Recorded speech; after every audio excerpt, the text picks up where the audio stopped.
40,000 যুৱক যুৱতীক আমি নিযুক্তি দিলো অহা এমাহ ডেৰ মাহৰ ভিতৰত 30,000 আকৌ নতুন নিযুক্তি হ'ব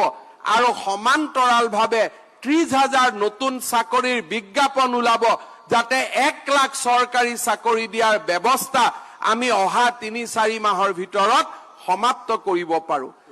অহা 2023 বৰ্ষটোক আমি শিক্ষাৰ বাবে উৎসৰ্গিত কৰিব খুজিছো অসমৰ যিমান হাই স্কুল আছে প্ৰতিখন হাই স্কুলতে পৰ্যায়ক্ৰমে আমি 8 কোটিৰ পৰা 7 কোটি টকালৈকে আগবঢ়াই অসমত অকল হাই স্কুলসমূহ নিৰ্মাণৰ বাবে